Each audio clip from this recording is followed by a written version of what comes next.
سووشون فصل 4. بعد از ظهر روز شنبه سحر را یک نعلبند غریبه نعل کرد. خسرو مدرسه بود و شاهد نبود. وقتی آمد نگاه ملامتباری به پدرش انداخت که می گفت چاره نبود، دیر می شد. بعد حرف شکار پیش آمد و پدرش قول داد که هم او را و هم سحر را با خود ببرد. تا عصر پنجشنبه که سواران از در باغ بیرون رفتند، تمام فکر و ذکر خسرو متوجه شکار بود و اینکه آیا سحر خواهد توانست بیاید یا نخواهد توانست. و حالا 24 ساعت می شد که زری پسرش را ندیده بود. مدام دلش شور زده بود و خیالش هر آن 1000 جا رفته بود و عمه خانوم به نصیحت گرفته بودش که آنها خوش و خرم اسب می دوانند و تو در خیالت هی زخمیشان کن و از کوه پرتشان کن. دستور داد غلام خرند جلو عمارت را آب پاشی کند و صندلی‌های حصیری را کنار حوض بچیند. حتما پیش از اینکه جمعه غروب کند پیدایشان میشد. مینا و مرجان دور و بر حوض میپلکیدند و چشم مادر را که دور میدیدند دستشان را با هم توی آب میکردند. در باغ را زدند. زری به پیشواز سوارانش رفت. غلام داشت در باغ را 4 تاق باز میکرد. درشکه‌ای تو آمد و زری جا خورد. آنها که با اسب‌هایشان رفته بودند. درشکه به زری که رسید ایستاد. 2 خانم پیاده شدند. چادر نماز به سر داشتند و رویشان را محکم گرفته بودند. عجب زنهای لندهوری. ملکی‌های زخیمکار آباده به پا داشتند و پاهایشان چقدر بزرگ بود و خودشان از زیر چادر عجب رشید و 4 شانه به نظر می آمدند. زری سلام کرد. زنها سر تکان دادند. یکیشان با دست پر رگ و زمختی به درشکچی پول داد. ساعت مچیش ساعت مردانه بود. زری هرچه فکر کرد آن زنها را کجا دیده عقلش به جایی نرسید. شاید دوستان قدیمی خانم فاطمه بودند که اینک در ایوان تریاک می‌کشید. زنهای مرد و مردانه شهر که از هیچ مردی در این دنیا نمی ترسیدند یا زنهای لوتی. نظرش به مینا و مرجان جلب شد که دستشان را تا بازو در آب فرو کرده بودند. داد زد از سر حوض بروید کنار. به صندلی‌ها که رسیدند به خانم‌ها تعارف کرد که بنشینند. اما آنها اعتنایی نکردند و رو به عمارت پیش رفتند. یکیشان که کوتاه‌تر بود معلوم بود می‌خندد، چرا که شانه‌اش زیر چادر تکان می‌خورد. عمه خانم همانطور که به وافور پک می‌زد نگاهی به زنها کرد و گفت به جا نیاوردم.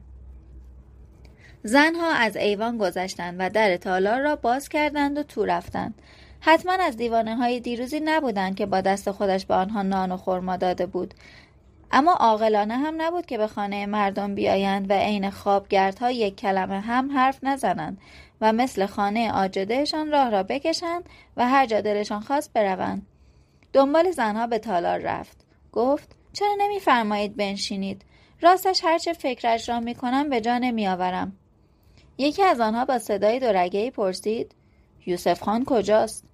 زری جواب داد با خسرو رفته شکار. صدای مرد بود. صدا هم آشنا بود. لابد کسی دستشان انداخته بود.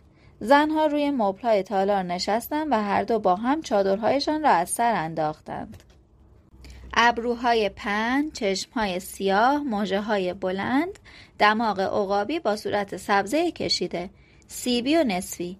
فقط یکی جوانتر بود و دیگری پیرتر و آن پیرتره سیبیلو هم بود. عجب حکایتی. حیرت زده داد زد ملک رستم خان، این چه ریختی است؟ شما که زهره مرا بردید. ملک رستم انگشت گذاشت روی سبیلهایش و گفت هیس، آهسته، منتظر یوسف می نشینم. زری به ایوان آمد. 2 قلوها را دید که کنار عمه خانم نشستند و تریاک کشیدنش را تماشا می کنند. به تالار برگشت و یکی یک باد بزن داد دست ملک رستم و برادرش ملک سهراب و به خنده گفت خوب انکم کردید ها، بعد از چند سال که سراغ ما. ملک رستم به تشویش پرسید کی از شکار برمیگردد؟ ممکن است برنگردد؟ زری جواب داد هر آن منتظرش هستم. مگر چطور؟ ملک رستم گفت شنیدم فردا میرود گرمسیر. چطور تا حالا برنگشته؟ زری برای مهمانها شربت آورد و بعد میوه و آجیل. درهای تالار را باز کرد اما چراغ‌ها را نگذاشتند روشن کند. روبرویشان نشست و پرسید خب واقعا چطور شد یاد ما کردید؟ ملک رستم دستی به سبیلش کشید و گفت سهراب از طرف عمویم آمده. من هم دلم برای شماها تنگ شده بود آمدم. زری گفت لابد این نقشه هم که چادر سر کنید نقشه سهراب خان بوده. هنوز دست از شیطنت بچگی بر نداشته. سهراب خان یادت است چه آتشی می سوزاندی؟ ملک سهراب خندید. مگر ممکن است یادم برود؟ اما چادر سر کردیم که نشناسندمان. اگر گیرمان بیاورند تیکه بزرگه ما گوشمان خواهد بود. زری رو به ملک رستم گفت یاد آن روزها به خیر، هیچی حالی ما نبود. و یادش افتاد به یکی از همان روزها. روزی بود در سال اول عروسیشان. همان سالی بود که ایلخانی را گرفته بودند و برده بودند تهران و ایل داشت دست و پایش را جمع می کرد. وقتی یوسف و زری وارد شدند جماعتی به پیشوازشان آمدند و هلهله هم کردند. اما به قول یوسف هلهله آبکی. آنها خاکالود و غمگین بودند و معلوم بود که حال و حوصله ندارند. تا زن و شوهر به چادر 5 تیرک خان برسند نصف بیشترشان پراکنده شدند. ملک سهراب جای ایلخان نشسته بود. آنها را که دید گفت به پایتخت متحرک ما خوش آمدید. زری به عمرش چادری قشنگتر از پایتخت متحرک آنها ندیده بود. چه قالی و قالیچه هایی، چه مخده هایی، چه صندوق های چرمی قشنگی. داخل چادر را سر تا سر نقاشی کرده بودند و بیشترش نقش رستم و اشکبوس و اسفندیار و سهراب بود و تصویرهای دیگری که زری نمی شناخت. مضحک بود. ملک سهراب هم بچه بود و هم نبود. از جایش پا شد. نقش سهراب را به زری نشان داد و گفت این منم. زری گفت خدا نکند. آخر آن نقش سهراب را در حالی نشان میداد که خنجر پهلویش را دریده بود. بعد به تصویر رستم اشاره کرد و گفت این هم ملک رستم برادر بزرگ ایلخانی. زری به خود ملک رستم نگاه کرد که با یوسف پچ پچ می کردن و ملک رستم لبخند اندوهگینی بر لب داشت و ملک سهراب این بار اشاره به نقش سر بریده‌ای در یک تشت پر از خون کرد. دور تا دور تشت پر از خون لاله رویده بود و یک اسب سیاه داشت لاله ها را می بویید. ملک سهراب گفت این کاکای خودمه که بیبی هنوز نزاییده. زری گفت نمی توانید مرا گول بزنید. شرط می بندم این یحیای تعمید دهنده باشد. ملک سهراب خندید و گفت باشد حاضرم شرط ببندیم. زری پرسید سر چی؟ ملک سهراب گفت سر یک تفنگ برنو. و یوسف را صدا کرد و نقش را نشانش داد و گفت خانمتان میگویند این یحیای تعمید دهنده است. یوسف تبسم کرد و گفت ببخشیدش، زن من از سر کلاس یک راست به خانه شوهر آمده. هنوز سرش پر از داستانهای انجیل است که هر روز صبح در مدرسه مجبور بوده بخواند. زری گفت حالا فهمیدم، سر بریده امام حسین است، آن هم اسب. یوسف گفت بیشتر از این خجالتم نده جانم، این سیاوش است. دوباره ملک سهراب رفت جای ایلخان نشست و گفت جمع اردو 6000 نفر است. روزی 150 گوسفند سر ببرید. تأمل کرد و گفت و شما خانم زهرا شنیدم قالی عروس بافت خودتان را آورده اید به ایلخان پیشکش کنید.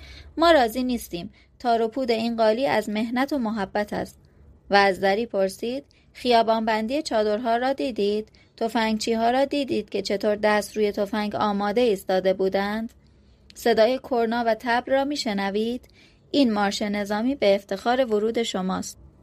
این حرف بر زبانش بود که مادرشان بیبی همدم تو آمد و بعد از سلام و احوال پرسی گفت بچه پاشو سر پا، باز مزخرف گفتی؟ 2 مرغ گیر آوردند، بدو تا آفتاب غروب نکرده سرشان را ببر. ملک سهراب عصبانی شد، پا شد به بیبی دهان کجی کرد و رفت و وقتی برگشت مرغ‌های کشته را تو دامن مادر انداخت. و حالا ملک رستم زری را از یادآوری گذشته باز داشت، چرا که پرسید خانم زهرا رفتی تو فکر، نکند مزاحمتان شده باشیم. زری خندید و گفت چه حرفها، یادم افتاده بود به اولین شبی که من به چادر ایلخانی آمدم، سال اول عروسی من بود. رو به ملک سهراب کرد و گفت یادتان است آن شب جلوی من تازه عروس چه بلایی سر بیبی آوردید؟ ملک سهراب گفت خوب یادم است. زری گفت خب بچه بودید. ملک سهراب گفت بچه نبودم، تخش و سرکش بودم. زری گفت یادم است بیبی همدم مجبور شد تنبانهایش را عوض کند. من شمردم 8 تا تنبان پایش بود. بیبی سرما خورد و شما ملک سهراب هی میگفتی زن ایلیاتی که نباید ناخوش بشود. ملک سهراب گفت خوب یادم است. همان شب یک تفنگ برنو از شما بردم که هیچ وقت ندادید. در این موقع خدیجه تو آمد و دست کلید را از زری گرفت تا بچه‌ها را بخواباند.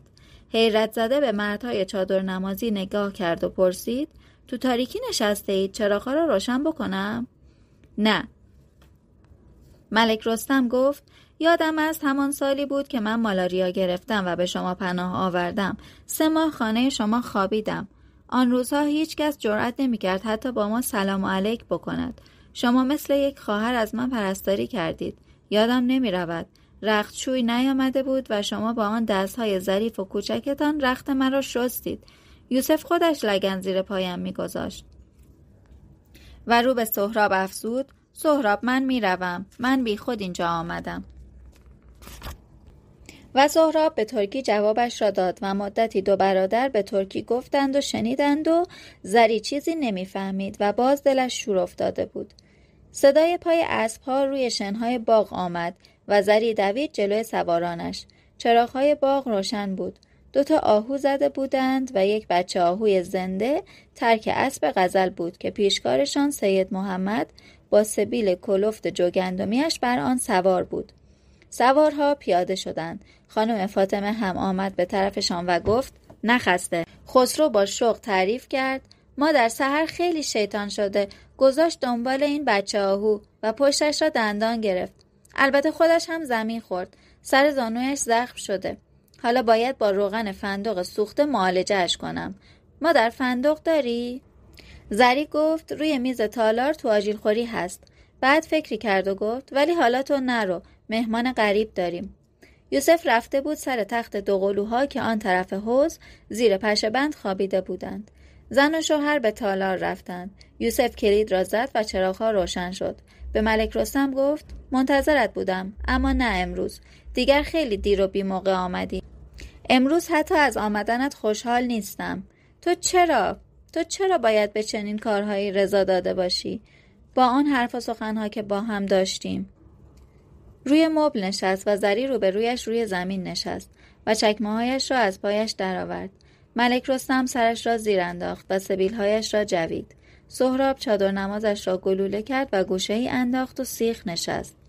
یوسف ادامه داد تفنگ‌های زنگ زده و شکسته پکسته را از شکاف کوه‌ها و سوراخ و سنبه‌ها درآوردید و روغن زدید و غارت و برادرکشی را از سر گرفتید.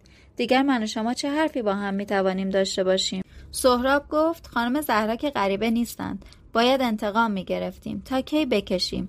آن عفو عمومیشان که بعد زیرش زدند و چه جور هم زیرش زدند. راست آمدند، چپ رفتند، رشوه گرفتند، بهانه جویی کردند، کینه ورزیدند و تیرباران کردند. آن اسکان دادنشان که هرچه پول داشتند خرج اتینا کردند.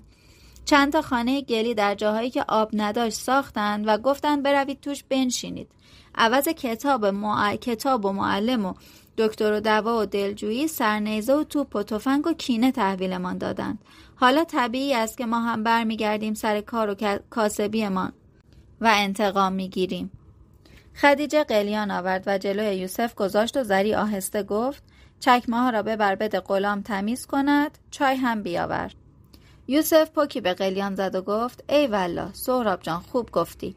برگشتید سر کار و کاسبیتان. یعنی ایل برای شما شده یک دکان، باهاش معامله میکنید. ملک رستم گفت باور کن خودشان از اول گز نکرده پاره کرده بودند. خود من از آنهایی هستم که با اسکان موافقم. خودت که میدانی، اما مثل این است که خودشان نمیخواهند ما سر و سامان بگیریم. دستهایی در کار است که نمیگذارد. یا میخواهد ما از درون بپوسیم و از بین برویم، یا میخواهد به همین وضع فعلی نگاهمان دارد. یوسف نی قلیان را گذاشت زیر لبش و گفت خودتان هم وضع فعلی را ترجیح میدهید. اگر خود شما کمک میکردید شاید کار اسکان به جایی میرسید. اما عزیزم شما عادت کرده اید به دوشیدن رعیت‌هایتان. برای شما افرادتان آدم نیستند. با گوسفندهاتان فرقی ندارند. هر دو را چکی میفروشید. ملک رستم به خشم گفت اینطور با من حرف نزن یوسف. دوست و همکلاسی عزیزم هستی. نان و نمک همدیگر را خیلی خورده ایم. اما یوسف گفت من غیر از این طور جور دیگری بلد نیستم حرف بزنم. تو که مرا میشناسی، با احدی رو در بایستی ندارم، حتی با عزیزترین دوستانم. ملک رستم به آرامی گفت: خود من بهتر از هر کس میدانم که زندگی ایلیاتی با همه هیجانها و دلاوری‌هایش زندگی درستی نیست. میدانی که خودم ترجیح میدهم قشقایی خاکی باشم تا قشقایی بادی. میدانم این درست نیست که هزارها تن زن و مرد و بچه به دنبال حشم مدام پی علف و آبشخور از این سر خلیج به آن سر کوه سرگردان باشند. میدانم که نباید زندگی این همه آدم را بسته به گاو و گوسفند و علیق کرد، اما مگر دست من تنهاست؟ مگر من ایلخانم؟ از یک آدم تنها چه برمی آید؟ یوسف قلیان را کنار گذاشت. اگر آدم تنها بخواهد میتواند خودش را از تنهایی در بیاورد. خیلیا هستند که حرف حق سرشان می شود و نفس حق را می شناسند. منتها پراکنده هستند. خودت را با آنها از تنهایی درآر. تو هم که نکنی بچه های تو و بچه های دیگران خواهند کرد. از شهرها می گذرند، از دهات آباد می گذرند. مدرسه و مسجد و حمام و مریضخانه می بینند و می شناسند و حسرت می خورند و آخرش کاری می کنند. ملک رستم گفت: میدانی دیگر از این حرفها گذشته. خسرو تو آمد. در آستانه در پاهایش را به هم جفت کرد و سلام گفت و به طرف ظرف آجیل خوری قدم برداشت و ظرف آجیل را برداشت و رفت. یوسف رو به ملک رستم پرسید: قضیه تفنگ ملک آباد چه بوده؟ چیزهایی شنیدم اما میخواهم از خودت بشنوم. ملک رستم گفت: به موهایت قسم چیز مهمی نبوده. اژدهاکشها یک دسته سوار را خلع سلاح کردند، چند تا را سر بریدند و 10 تایی تفنگ و مقداری فشنگ و 20 تایی اسب به چنگ آوردند.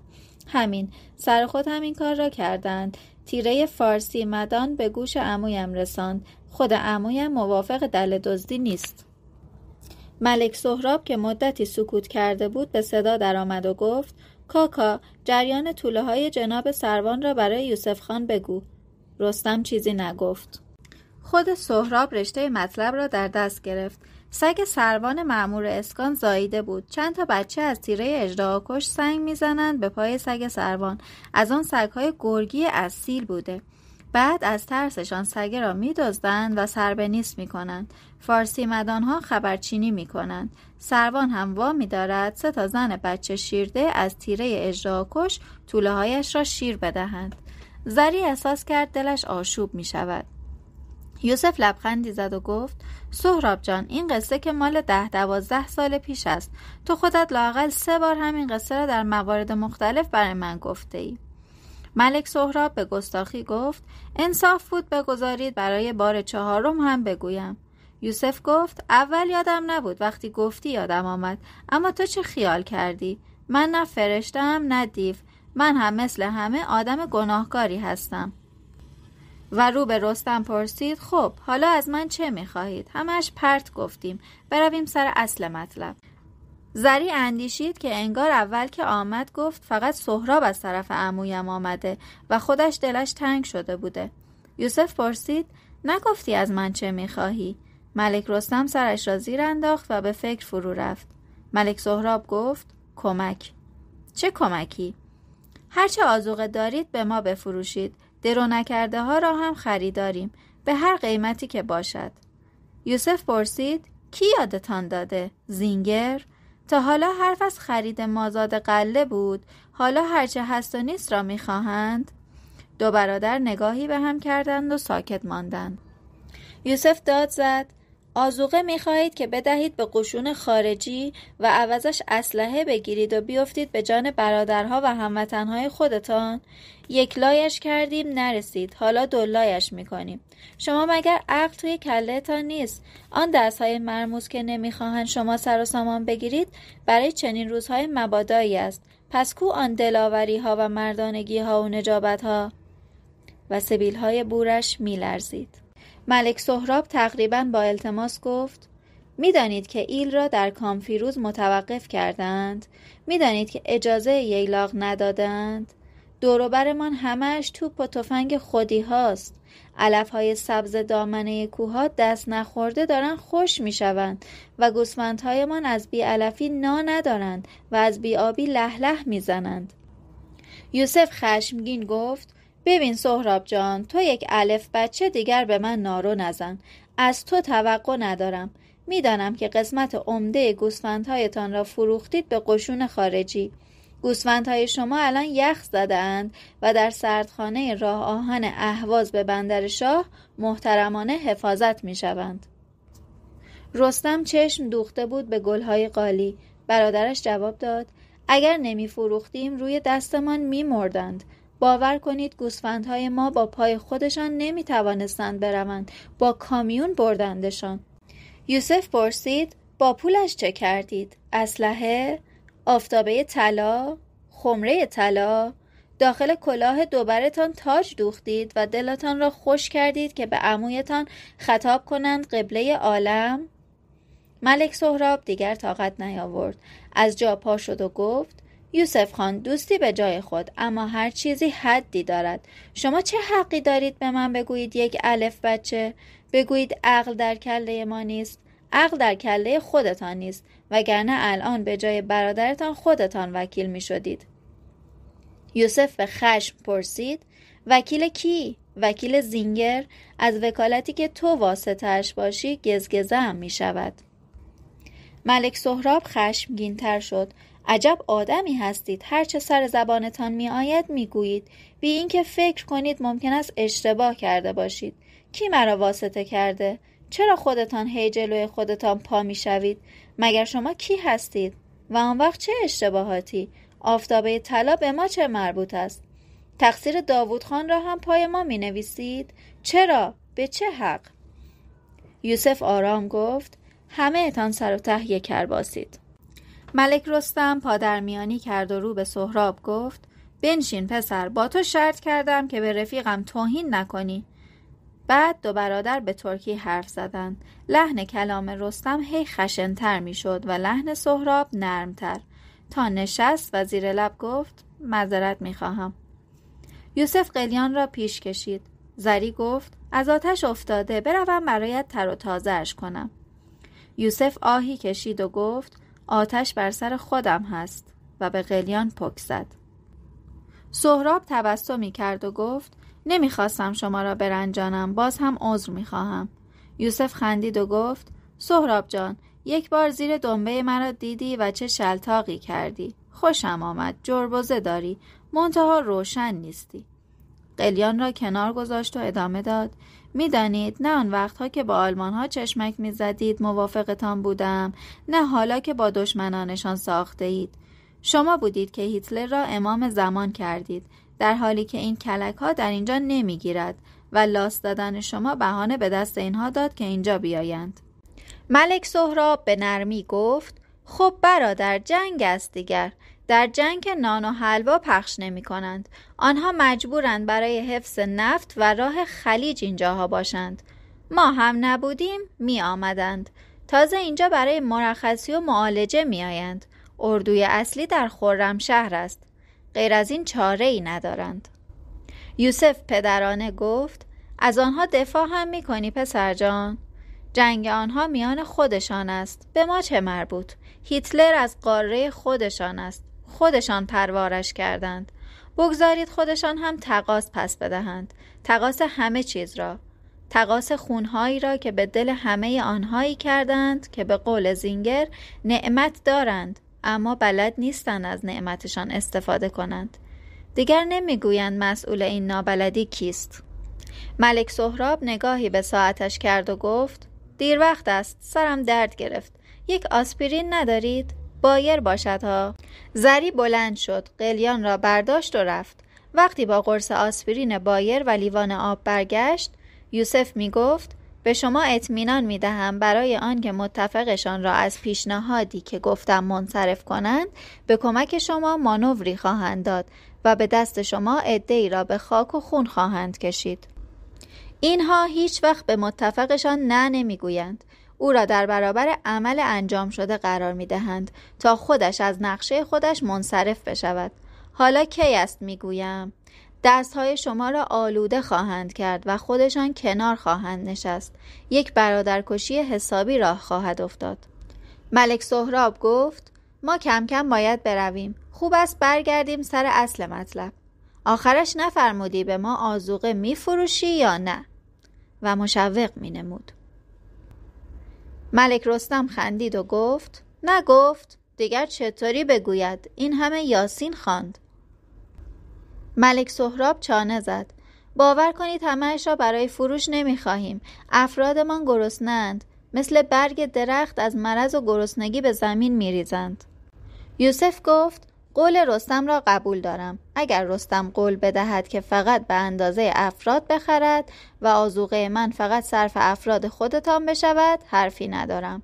فردا میروم کوار. میدانم که آنجا هم متوقفتان کردند.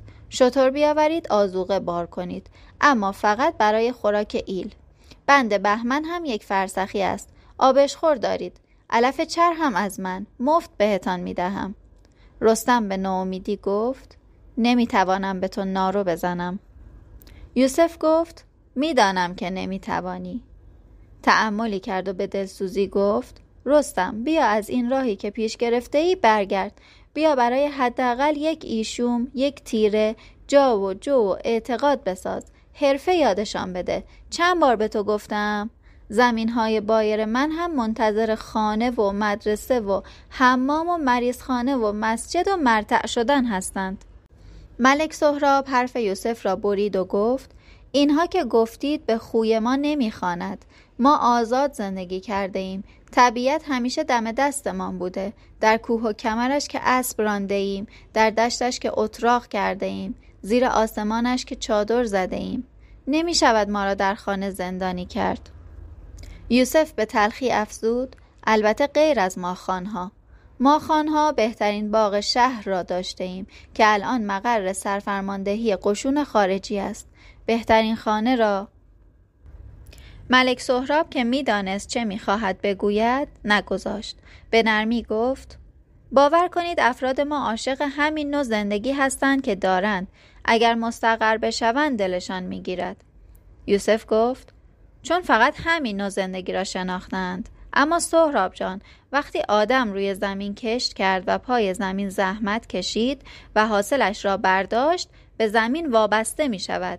در ده هم طبیعت در دسترس آدم است وقتی مستقر شد. و سهراب حرف او را اینطور تمام کرد: خنگ و خرف و نظرتنگ و ترسو می شود. و ناگهان روال صحبت را عوض کرد و پرسید: اجازه هست سوالی از شما بکنم؟ شما با این همه غله و حبوبات و خرما که دارید چه خواهید کرد؟ الان فصل خرمن گرمسیر است. خرمن را که برداشتید چه می کنید؟ احتکار می کنید؟ یوسف جواب داد: سهم رعیتم را تمام و کمال می دهم و مازادش را می آورم شهر. به جای بی‌انصاف هایی که هم سهم رعیت و هم خوراک مردم هموطنشان را فروختند به قشون خارجی. ما 5 نفریم و همه من هم ملاک عمده ایم و 2 من عضو انجمن شهرند. هم قسم شده ایم که آذوقه شهر را در اختیار بگیریم. شهردار را هم موافق کرده ایم. میدانم که آنقدر مردانگی داری که ما را لو ندهی. این را هم بدان که من محتکر نیستم. محتکر آنهایی هستند که آذوقه همشهری های مرا میفرستند به شمال آفریقا. و ملک رستم لبخند غمگینی زد و گفت: لابد مجید هم با شماست. امیدوارم بتوانید کاری بکنید. خدا کند. ملک سهراب پرسید: حاکم را چه میکنید؟ یوسف جواب داد: حاکم هم هرچه باشد آدم است. رضا میدهد که جلوی قحطی گرفته شود و سر و صداها در این گوشه از مملکت بخوابد. ملک سهراب گفت: چشمم آب نمیخورد. کار خطرناکی است. تا در مرحله حرف است کاری به شما ندارند، اما پای عمل که به میان آمد هر طور باشد جلویتون را میگیرند.